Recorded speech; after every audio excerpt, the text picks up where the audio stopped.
Hello, everybody. This is not a live session, but a recording of the Wisdom Factory in the series Conversations That Matter. And I'm here today with Dough Breitbart, and we want to talk about hierarchies. This is such a huge topic in our society. Some people say hierarchies are, I don't know, whatever, should be not existent, and other insist on hierarchies. And we want to try to sort out what it is about the hierarchies. If we need them, if there is a difference between the hierarchies, or if they're all the same, and if we can dispense with that, or if we do throw out the baby with the bathwater. So first I say hello to you, and I'm glad that we can do these conversations, and let's see what comes out of it. So when we... Thank you. In a pre-talk, when we talked about it, you sort of triggered me with your idea about hierarchies, no? And so I would like you to repeat that or say what your original thought about hierarchies are, and then we go from there, okay?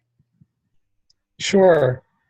So the catalyst, and I'm not quite sure whether I triggered you or you triggered me that triggered you. And that's always a chicken and egg thing, isn't it? Yeah. But the question really came up around sort of the core structure in integral related to the color coding. Yeah. And the sort of designation of levels of awareness, understanding, and I, up to that brief conversation with Heidi that sort of helped me over the bump, I've always been reactive to hierarchies at large and in general and in principle, because my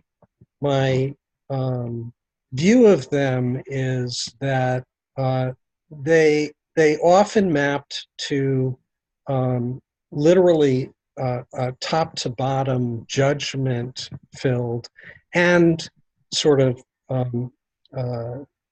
paradigm structure that narrows thinking and enables people to put other people in boxes, that there's sort of an othering effect of that person is this color and I'm another color and my color is higher than that person's color, and that whole thing. And so I relate to the insights and the value of the integral color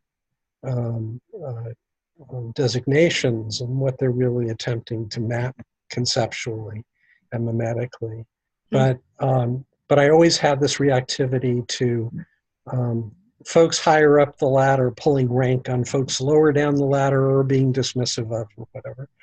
And when I shared that reaction, just to sort of say, I know integral is going to be part of a conversation with Heidi, but I also, wanted to declare my sort of inbuilt rub around that. And that was really the catalyst for a conversation that was extremely generative and valuable to me. My reactivity triggered Heidi's reactivity to say, hierarchies are hierarchies. Like, they have a place, they're valuable, they're important, they exist in nature now, they exist in the world. And you can't sort of dismiss hierarchies with that one, because of that one take and one context of them. You can't sort of throw out the baby with the bathwater. And we dug deeper, and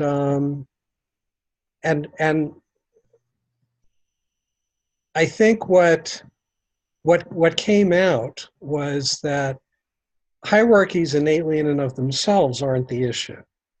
The challenge is when hierarchies become a tool or instrument within a power, control, authority intention.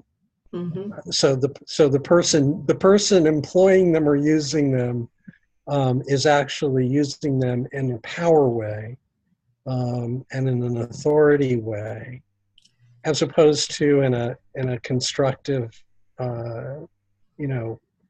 constructive, as opposed to in a constructive facilitation way in service to increased understanding. Yeah, and now I think that is generally the case.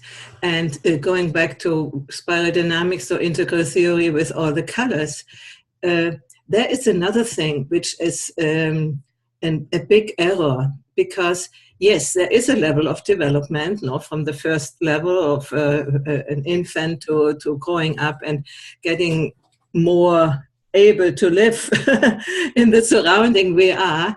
But the error is that these levels are seen as everyone is better, as a value judgment. And this is the trap where people fall in. And then also, when I am in the red level, then I'm egocentric. Oh, that's bad. I don't want to go there. And in the blue level, oh gosh, then yeah, I'm authoritarian and rules, and I don't like rules. Don't want to be there. And finally, orange is, yeah, it's good. I can make money with orange knowledge. It's already better. But money stinks. So better in the green level where everything is beautiful and whatever. But the error which is done, in my opinion, is when maybe somebody is really already in green and they dismiss all the previous colors, all the previous stages. They say, I'm green, I'm green. And they don't see that they are also hopefully orange, also hopefully blue, also hopefully red in the positive way, in the positive expressions of these levels of development. And I think there is the error, that they think, no, I'm green, I'm not as bad anymore when I was blue, or and they forget that if the development went well, they have all these levels in themselves. So saying that level is bad, saying a part of me is bad. So you know what I mean? That's the confusion of levels of development, which are nothing more than having more perspectives on life, having more tools on life, how to deal with life, to confuse it with absolute value, with good or bad. And I think this is corrupting all the discussions on that in the integral or spiral dynamics context, Yeah, I think it was really helpful to sort of connect with the substantive reality of what do each one of these colors really shorthand? What do they really represent? And what's the frame of reference for relating not just to them and the sequence and progression of them as expanding holons that are really nested? So it's not a leaving behind, but it is actually an expanding and aggregating function of the human being who's increasing and expanding understanding, awareness, consciousness, and clarity around what are the drivers, what are the ingredients behind different facets of how every human being moves and relates and interacts and engages with others in the world around them. And it's if I can identify all the dimensions of the person I'm sitting across from and understand sort of how they fit together and what their underlying experiential drivers, motivations, fears, or other are, then it helps me to understand, it helps me to establish connection, it helps me to go to a place of generative inquiry and to learn more. And as happened between you and I, and you gave me a huge gift because you took the energy out of my reactivity around the term hierarchy. Which it's not that hierarchies annoyed me, it's that I was annoyed by the amount of charge and attachment I had to my reactivity to them. and which is, you know, I guess that's the challenge and burden of being a human being. It's like, you know, what's that reaction about? And so I would like to say something to that, because the attitude that we think we have done with the previous stage of development is very much in the Western world, very much a tradition, let's say. You know, we have separated body from spirit and body from mind, and we have this compartmentalization worldview, and then it's only almost natural when you are grown out of red, you are blue, and you're not red anymore. You know, you want to reject it. And Ken Wilber says that's fine for the first moment, to differentiate yourself when you grow up from that what was before. You don't want it anymore. That was also the reason why you grow up, no? But then afterwards, when the development goes well, you have to re-embrace it. And that's what we mostly don't do. And what often people do then in psychotherapy or in other self-growth paths, to re-embrace the parts of themselves which they have thrown away. It's not only in terms of spiral dynamics, it's also, you can see it in the parts. Psychologically, you are a whole family of voices, you know, and some of them you have pushed away and you need to reintegrate. Or I find spiral dynamics a good model for certain things, but not for all. You cannot really, I mean, the personal development is not only social, whatever, not only political and whatever, but it has to do with yourself and your situation. So I would refrain from wanting to explain everything with the colors of spiral dynamics, or also with the colors of Ken Wilber, or even of Cook Kreuter. Also, I love her approach in these things, you know. Anyway, I wanted only to say what we want to grow up out of our traditional view, but we are still in it. We still want to kick away what we don't want, you know. This is normal. It's human. Humans don't want to see what is uncomfortable. It's challenging, so they try to separate themselves. But for me, growing up, also the spiral or the development, your personal development, means that all these parts which we have, how do you say, repressed or pushed away in the shadow, that we begin to reintegrate them, you know, and as individuals and as a society, you know. I have now a conversation on Facebook with some people of the spiral dynamics group exactly about that we need to reintegrate the shadow and watch the shadow, look into the shadow instead of believing stories. Okay, that was my 5 cents to that. Well, you know, it's interesting. I'm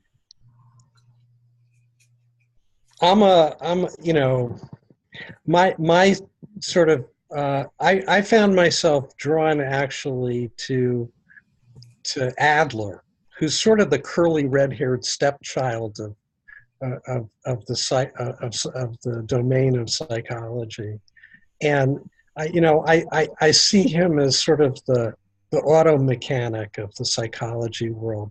That he zeroed in on the idea that each individual evolves and develops their own personal psychology based on early childhood and what they're exposed to, how they learn the world. And I like the variability in that formulation, the idea that it's not a a Freudian structure of post office box and everybody fits into one box or another, but all of the basic structures and progressions are the same, and supra human beings and the variability of human beings. And I think, they're basic ingredients of the human experience that write our program, that we're exposed to in early childhood. And most of the code is neutral. Most of the code is just learning how the world works. But there's that 10 or 15% that's traumatic or a real kick in the head. And out of that, the best defense is rationalization. Like, why did that happen to me? How do I survive that going forward? What am I going to do in the face of this threat? Which, when you're that little and that small and that unfamiliar with fear, and all of a sudden it's the first real wave to turn you upside down. It's life and death in that instant. It's like, oh my God, I'm going to die. And the code that gets written is from that level of fear. And I was talking with a friend yesterday about it's amazing how powerfully those imprintings, still are running. And somebody walked up next to her in a supermarket, and a whole thing happened internally for her that had nothing to do with this older man, but had everything to do with what it triggered for her inside her. And we have all those triggers. So that's the internal, this yin and yang thing. That's the internal part of it. Then we live in a culture that's designed to keep us isolated, that's designed to not be interested in hearing anything from us about what do we feel, how are we doing, are we okay? We're just supposed to do our job. We're supposed to fit into the machine, produce our thing, go home, feed the kids, and then do it again, and not cause trouble and conform to whatever the social code is, and follow orders. And so it's like double indemnity. It's there's not a lot of room for being in all of that and feeling. I don't completely agree. I agree with the triggers at the beginning. We carry the childhood imprinting with us, and one of my big insights, ahas, was when I did the coaches training, which I did in family empowerment. There was exactly that. And I realized it was devastating how much I was still in these beliefs, which I didn't even know. And then I saw around me that people have no idea by what beliefs they are guided. And that was the beginning of my coming out of the closet, because I thought, we need to know that, and we need to do something, because all the problems in the personal relationships come from that we are not aware what we are doing, because we think it's normal, but it is a trigger. And when we learn that, then we can choose a different behavior. No. The other thing I wanted to say about the culture, for me, we are the culture. So if we want a different culture, we need to work for it. So it is easy to say the culture asks from us to do this and that and that and that, but many people don't do that. They create, they go the outsider way, which is much more difficult, but you have always the choice to do it. You need to know how much it costs, and if you want to choose it, if you prefer to complain about the culture who doesn't allow you to do this and that and that and that, okay, it's sort of easy. But if you take responsibility not only for your emotions but also for your decisions, then it might be difficult and you might not succeed. It's not said that you succeed in it, but at least you go out of this victimism, which is today so overwhelming. Everybody thinks that somebody else's fault is that the world is like this. It's our fault. At least we are colluding with what it is. And I also have a car and need a car. So I'm contributing to the pollution of the air, But for me, we need to be totally aware of that and then do the choice. And there is no optimum choice. There is only the less worse choice, in my opinion, And then the third thing, which I want to throw into here, it's not only childhood experiences, it's also human biology. Humans are not only good and not only bad, they're both. And to accept that and find in yourself the good parts and find in yourself the evil parts, for me, this is very, very important, because otherwise, that's what we see in the world. When you don't know your evil parts, then they come out in a moment which is not really a good moment, then you become a sort of a Hitler, Or when you don't know your good parts, you might not be, as helpful as you could be. For instance, here now in Italy, there was a big explosion on the freeway, and a gas tank exploded. And I today read in the newspaper that there was one policeman, and he succeeded to get the people away who wanted to take photos before the real bad thing happened. And then it happened, and he's now 25% burned, his body. But he is sort of happy that he was able to save the life of people. If you don't recognize in you this capacity of good, it costs something too. But, you might not do the right thing in the right moment. So both of that, Yeah, I fully embrace the idea that we're the authors of our world, and if we want a different result, then we have to figure out how to do us differently. Yeah. And owning that, I certainly have experienced that in terms of making choices that map, that map to doing me differently, that map to orienting how I relate to the world and my ability to contribute value and be generative in it. I've made some choices that can be tough in the living, can be challenging in the living circumstantially, but are certainly soul nourishing in the experience of it. Getting into alignment and getting out from under the woulds and the shoulds. It's generally not healthy for people to should on themselves. And yeah. So, I really believe that each one of us has unlimited generative potential to contribute to the world, and if we're going to survive, it's all of us or none of us. You can't leave anybody out and escape a global extinction. And if there's a global extinction, there's no place to hide. Everything goes.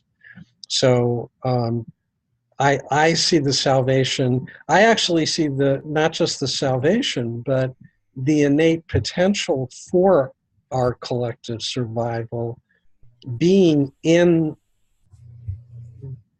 our species as a whole on a worldwide level, and that it's going to come bottom up. It's going to come from people doing exactly what you just said, which is connecting with their own ability and self-empowerment to choose and to engage and to do things that are in service to their community, in service to the planet, in service to the biome they share wherever they are with, in service to sustainability. And the thing that I keep running into that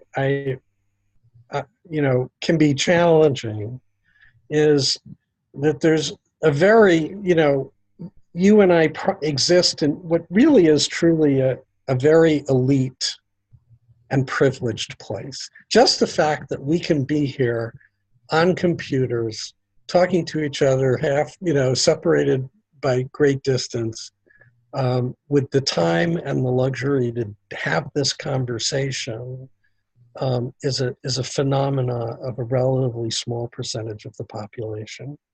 And it's folks in our position that have this tendency to believe that they are going to solve the problems of the world. And they're going to provide the answer and the cure and the solution for everybody. And sort of missing the boat, missing the point that's embedded in that, which is if you are thinking in those terms, believe it or not, you're playing the old paradigm forward. Because you're ultimately patriarchal, you're ultimately imposing, you're ultimately manifesting, power, authority, control in the assertion that your solution is everybody's solution. And so I think recognizing self-determination of every individual and recognizing every individual's potential contributive value means that everybody has a voice, everybody has a right to have a seat at the table, and that it's going to be decentralized, and it's going to be grassroots, and it's going to be small communities and small circles and small conversations with people solving their reality where they live, in their cultural frame, in their language, facing their challenges and environment and circumstances, times a million. Like that's how we're going to save ourselves here. I don't have any arrogance or conceit that I have an answer for anybody other than me. I completely agree, but I want to note something. We have now the two words, empowerment and power.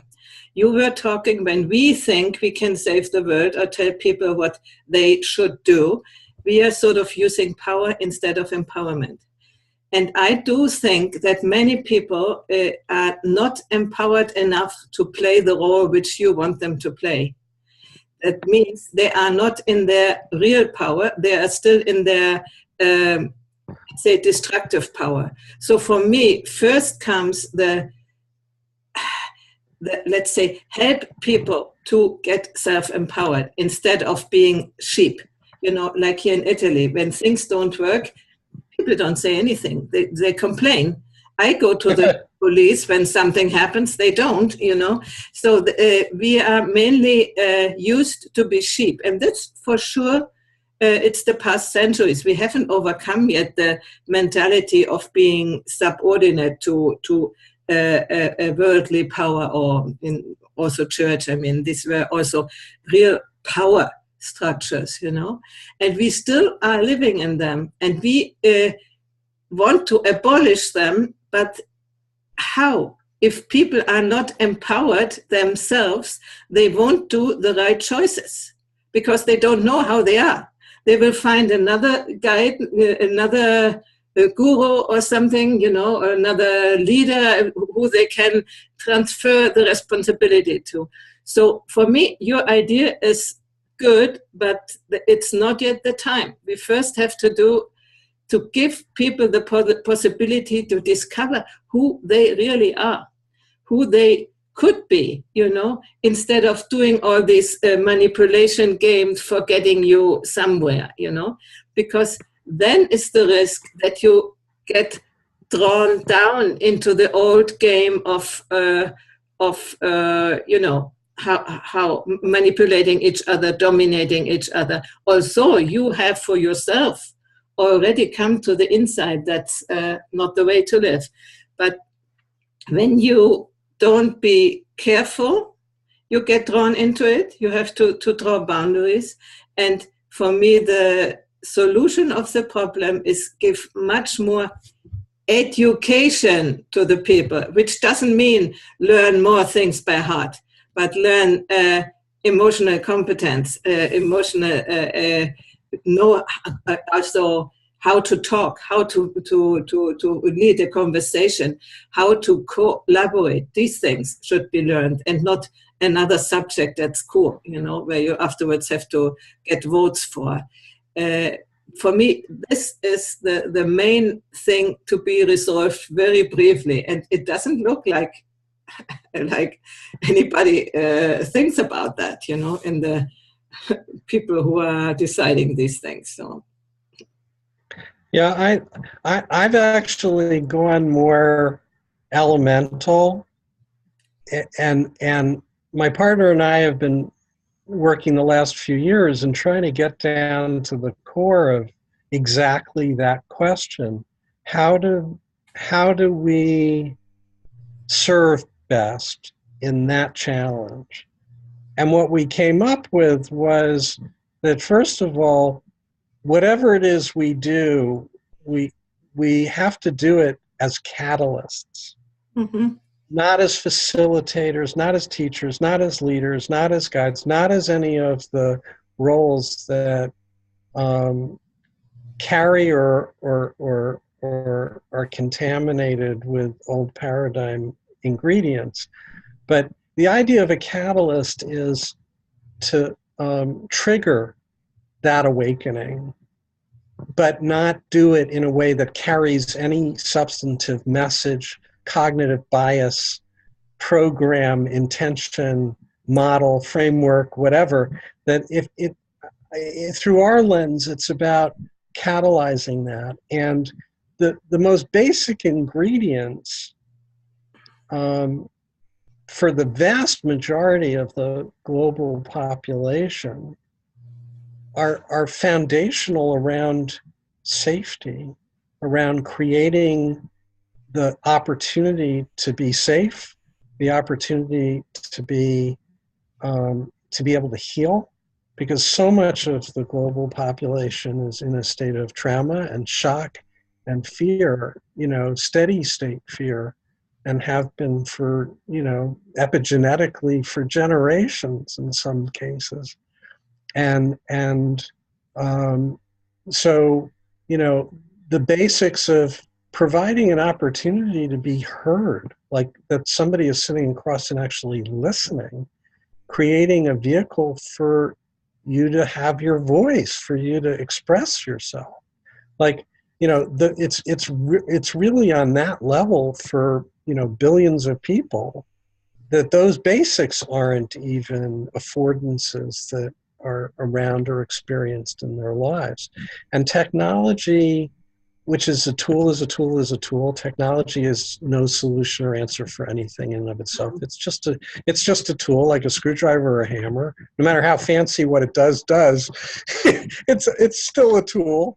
But technology does have the ability to give a means of expression, to play and participate in this global conversation and search for, collective salvation that we're engaged with. And I think, the resources and means are there for safety.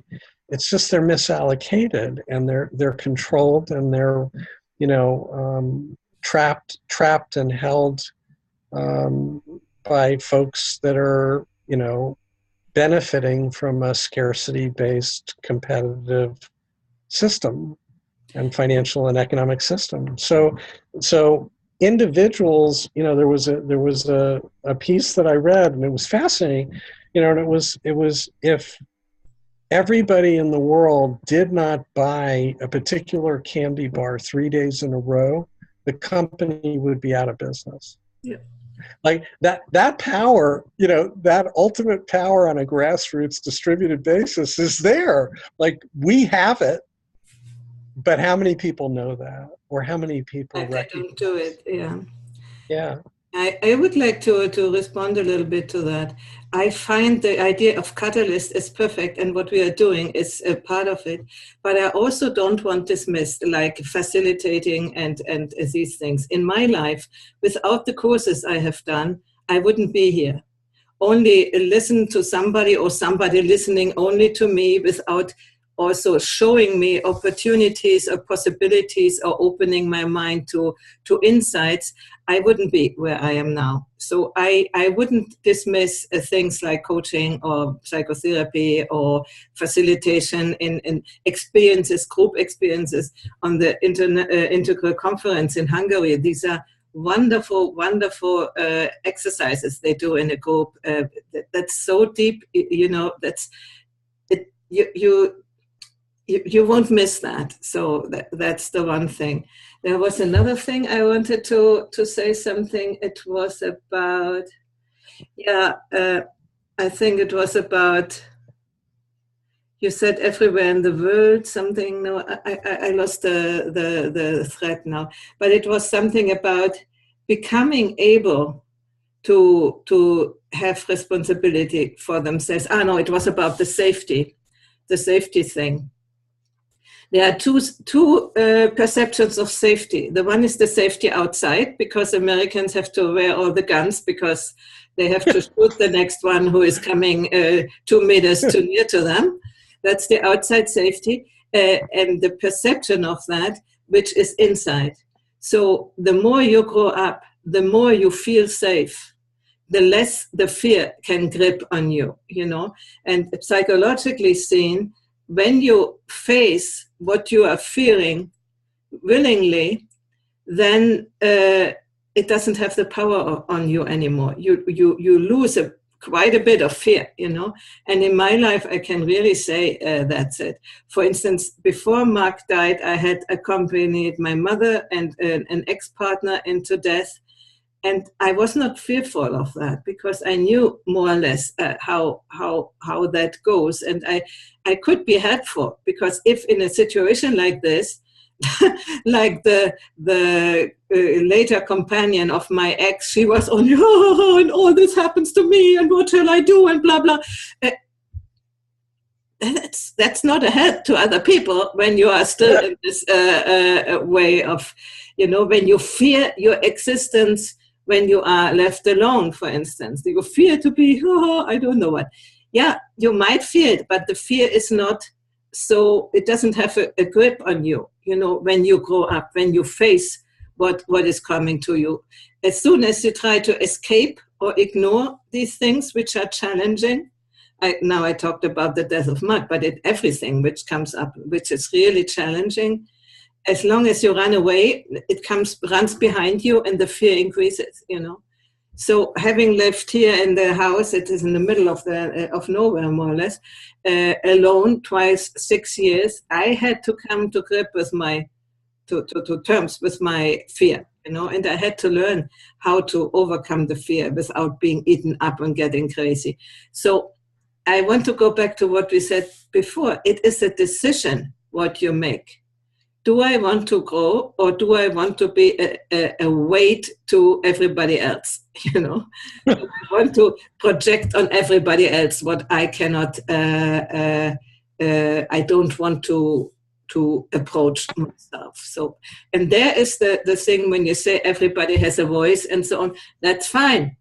But when you're in a state where you still delegate your own being on other people, I don't know if these voices are really helpful. That's what I'm saying, Well, yeah, I think the key thing that you said is awareness, is consciousness.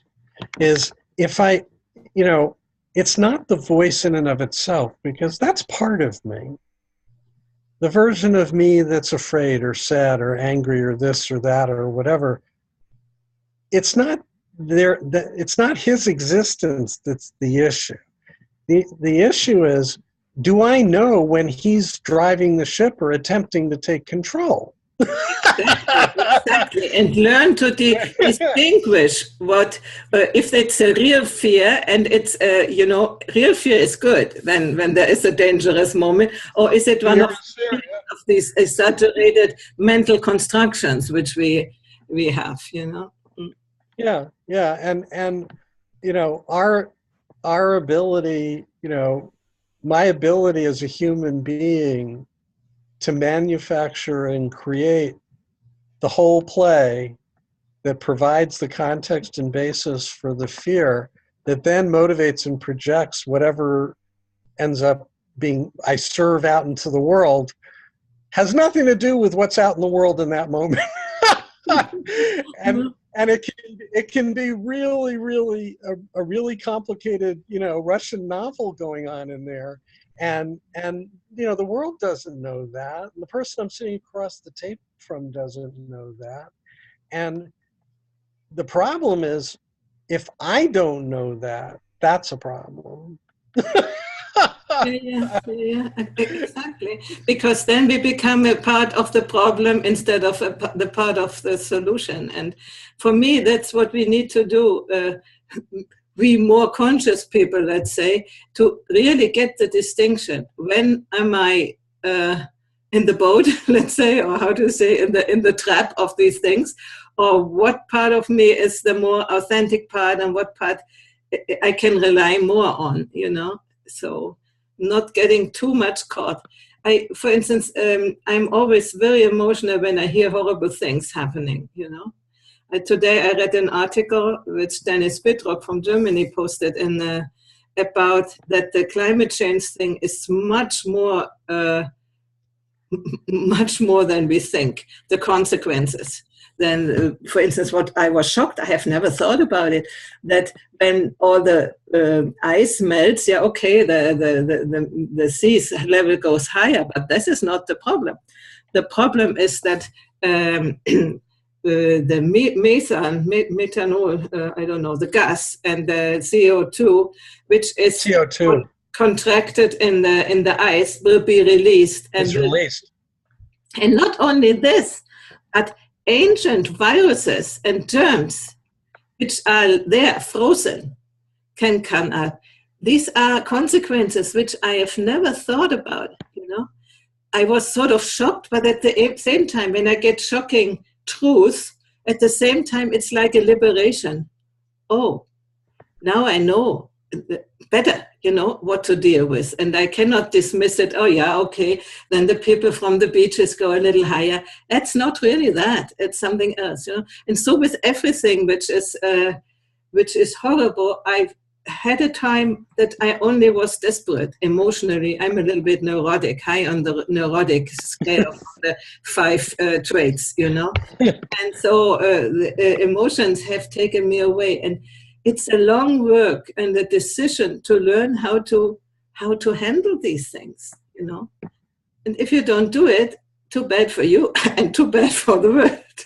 There are people who don't get so. They have a low level of neuroticism, but they might need to learn other things, So.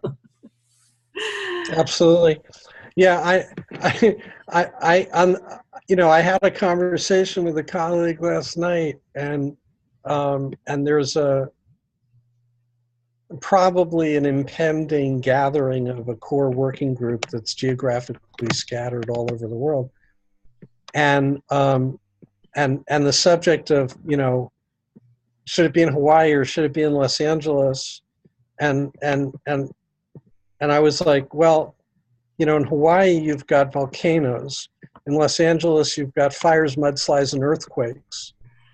And then the thread continued, and then I realized, I sort of connected dots. And I don't know whether you know Joe Brewer, but he's a pretty smart systems guy who has a real awareness for where we're at and how the edge that we're either on or have gone over. And he recently convened a gathering. I think he ended up with like 25 people at his house in Washington, and it was about, or Oregon. It was about effectively, how do we handle living through this sort of slow motion apocalypse that's going on. And and here I'm in a conversation thread discussing the relative risks, threats, or or aspects of two different geographic locations based on their natural disaster profile. and I'm like, this is like the cat in the pot, where the water is slowly, the mouse in the pot where the water is slowly temperature frog. I think the frog in the pot where the water is slowly heated. And the frog doesn't know that it's getting boiled to death, and that's sort of like what's going on, globally with us as a species. Yeah. It's crazy. It's crazy. Yeah.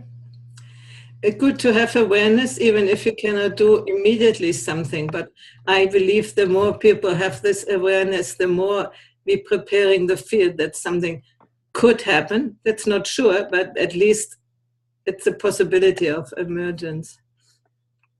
But we are almost talking an hour. We have started out with hierarchies, and I think we should go back a little bit to that. What in our previous conversation was about the problem with hierarchies, and the green meme who is negating our hierarchies and wants to throw them out with the bathwater, is that they think that all hierarchies are power hierarchies. And so that the higher level person or entity in the hierarchy will always oppress the lower ones. And this is a huge reduction of reality. There are so many other hierarchies, competence hierarchies, and even in biology, hierarchies. I have thought about this example, which often Ken Wilber gives. Let's say a lower level is atoms, and then molecules, and then cells, and then organs, and in the body, and then the whole body. So that is definitely a hierarchy. You cannot deny that, but it's not a value hierarchy, because actually what is the lowest point in this case of the hierarchy is the most important thing. If you don't have atoms, you never have a cell, and you never have anything body, else. If you don't have cells, you will never have a liver or a heart or whatever. So it seems only that what is highest in the hierarchy, which actually is higher in complexity, that is I think also the words higher and lower are a little bit biased in the sense that we use them like better and worse, but it's not. It means only when you order them in a certain way, then one thing is higher and the other thing locally higher, but not value higher. So that doesn't mean that what is higher on the spiral or whatever it is higher is also better. It is only more complex. And that was, I think, the best thing was Kreuder, who explained the perspectives, that in the lowest level of development you have only one perspective, and then you have two, and then you have three, and then you have four. The next perspective, you can look on that, what is happening there. And I think this is the better way of explaining, let's say, the levels, instead of saying they are stacked one over. They are stacked one over the other. But people confuse that with better and with power. And that's not power. Yeah. I mean, the body has no power over atoms. I mean, I think the reason the power hierarchy construct emerges is because the current cultural paradigm is so rooted in fear, and power, authority, and control dimensions as a daily, condition of existence. But also in victimism. These are two parts which do one without the other cannot be. Absolutely. If there is nobody to obey to the power cannot be. So it can't be. And exactly. And I think the slipping into using the constructs and colors of integral through a power hierarchy lens and intention is reflexive. I don't think it's conscious. I know people that would count themselves as up at the top of that stack, and have no idea the degree to which unconsciously they pull rank. That's exactly what I said before, no? The unconscious biases, and because we are so used for many hundreds of years to see hierarchies only as power hierarchies, that we have never really seen that there are other hierarchies. So we immediately, without even thinking, we put everything in the same pot, and then it's bad. Yeah. So maybe that's a good end of this conversation. It's perfect. We came full circle. Yeah. Thank you so much, because it's really been it's been a delight. And we should repeat that. At the moment, I will post it as a blog post on our website, and I'm looking forward to doing next year some of the Conversation That Matter series episodes with you. Okay. Terrific.